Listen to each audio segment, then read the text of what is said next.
Okay, I'll get through these fairly quickly if I can. This is The Naked Bunyip, the first serious study of sex in Australia. It's sort of a documentary, I suppose you call it. It's a comedy. Graham Blundell, Barry Humphries, a few extras on there. It's quite funny. It's worth having a look at. Pick that up fairly cheap these days, I think. Number 96. This is the Number 96, the movie. This was made to capitalise on the success of the TV show from the 70s. Double disc edition, plenty of extras on disc 2, documentary called They Said It Wouldn't Last, and it's worth having a look at. It's still available. As is this one, Patrick, Richard Franklin's homage to Hitchcock. Plenty of extras on here. It's a fun film. It's worth having a look at as well. Brian Trenchard Smith, Dead End Drive-In. Again, an interesting film. It's worth having a look at. Good soundtrack. There's a commentary by Brian Trenchard Smith on there. If you don't know, he's one of the favourite directors of Quentin Tarantino. This is quite a good film as well, called Dead Kids. In America it's called Strange Behaviour. It's got the infamous syringe in the eyeball scene. It was actually made in America. There's some good extras on this disc as well. This has actually been discontinued, so if you can find a copy of this, grab it. I think I picked this up from Top End Discs a long time ago for about $5, so I was lucky to grab that one. Okay, moving along. Hoodwink, with John Hargraves, Wendy Hughes, Michael Caton, Judy Davis, Jeffrey Rush, Colin Friels. Yeah, it's not a bad film. I haven't seen it for a while, but it's quite enjoyable. I think it's loosely based on true story of a criminal. Richard Franklin again, another homage to Hitchcock. Road Games with Stacey Keach and Jamie Lee Curtis. Again, another enjoyable film, good suspense, plenty of extras on this one. It's worth picking up if you can get it at a good price. Double feature of Night of Fear and Inn of the Damned. Two sort of early horror films, I suppose you can call them. Not too bad. Night of Fear is probably better than Inn of the Damned, which goes on a little bit too long. These are both directed by the late Terry Burke. But yeah, if you can find these, it's not real easy to find this at the moment. It took me a while to track it down, but that's worth getting if you can get a copy of it. As is this one. The Cars That Ate Paris is actually featured on Not Quite Hollywood. I don't think The Plumber is, but it's a double feature, so it's here anyway. The Plumber is a great film anyway, an early film by Peter Weir, and The Cars That Ate Paris is obviously Peter Weir as well. But again, if you can pick this up, you can pick it up fairly cheap. No real extras on this edition, but it's a great disc to have. Two excellent films. Thirst, in the lovely red box.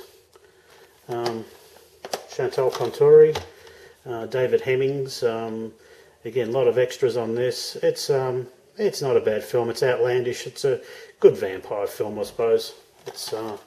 There's better ones around, but that's not too bad. And Harlequin with David Hemmings again, Robert Powell, Broderick Crawford. Yeah, haven't seen it for a while. From memory, it wasn't too bad. Directed by Simon Windsor, who went on to bigger things than this. But yeah, that's worth having a look at. Mad Dog Morgan, Dennis Hopper, Jack Thompson, David Goldpool. Yeah, this is an excellent film. There's some good documentaries on here with Dennis Hopper.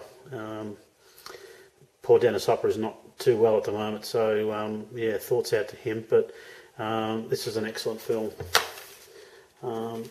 It's taken a long time for it to get a decent release, and this is a decent umbrella release, worth getting. Okay, I've got a few more to go, so I'll try to squeeze them in on this one. This is Long Weekend, the original version with Brony Betts and John Hargraves. This was remade recently, 2008 or something, with Claudia Karvan. Haven't seen that, so I'm not quite sure what it's like. But this one's got some some good special features, and it's actually an excellent film. Actually, it's really good. It's probably more relevant with today's society than it was when it was made. Don's Party, the 2-disc edition, directed by Bruce Beresford. I won't go pulling it all out or anything, but loaded with extras. Great film, very Australian film with Graham Kennedy, Ray Barrett, John Hargraves. I think you can still pick up the 2-disc edition. I think it's out on a 1-disc edition too, Umbrella, but the 2-disc edition is well worth grabbing. Something a little bit more recent, Wolf Creek, 2-disc edition. Surprisingly really good. I wasn't expecting too much from this film when I first heard about it, but it's really quite good. John Jarratt is totally manic in this film, as most of you would know.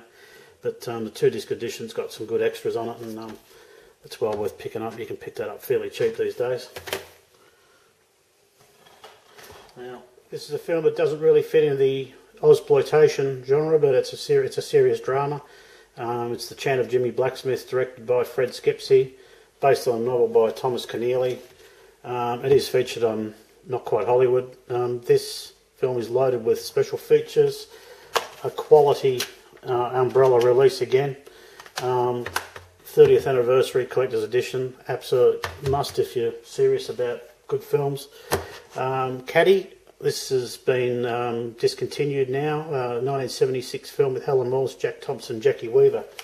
Again, features in Not Quite Hollywood, but it's definitely not Ozploitation. It's based on a true story of a Sydney barmaid from the Great Depression. Loaded with special features here. If you can find a copy of it, it's worth picking up. As is this, it's still available. It's the director's cut of Picnic Hanging Rock, the 2-disc edition, Peter Weir's film from '75, I think it is. It's coming out on Blu-ray very shortly. I won't go opening up, but it's loaded with special features. Well worth getting. It's a classic. It's a real classic of Australian cinema, that one. The Getting of Wisdom, directed by Bruce Beresford. This is a 2-disc edition as well. Great role by Barry Humphries in this film. He doesn't play Dame Edna. He plays a very different role to Dame Edna. Again, loaded with special features. Another quality release from Umbrella. This is one of the great classics. Nicholas Roeg's Walkabout, one of the great Australian films made by a foreigner. Walkabout, I don't know how many times I've seen this, and I love it each time. It's just an incredible film. If you haven't seen it, you've got to go and pick up a copy of this. I think it's still available from Madman, this one. And there is a Criterion release, which I would say, at a guess, would be a decent release as well. As is this film, one of my favourites of all time, Waking Fright. There's a huge story to this. The film was thought lost forever. It was tracked down by Anthony Buckley in America, one copy, and it's been fully restored. There's special features on here talk about the restoration, etc. This is another film directed by a foreigner. This is Ted Kotcheff, a Canadian filmmaker or Canadian director who does a lot of television these days. This is just, if you haven't seen it, you've got to see it. It looks amazing on DVD. I'm going to pick up the Blu-ray when it's a little bit cheaper. Again, I won't pull this out, but there's a book in there. Gives great background of the restoration, how it was found and restored, and that sort of thing. So, yeah, one of the great films. I think it's a masterpiece. But you either love it or you don't, and there's some people that don't. But it's worth tracking down. It's Waking Fright. So that's pretty much the wrap up, guys. I've got some ideas for some other videos. So thanks again. Thanks to all my new subscribers. Really appreciate your support, and I look forward to seeing you in an update real soon. Bye.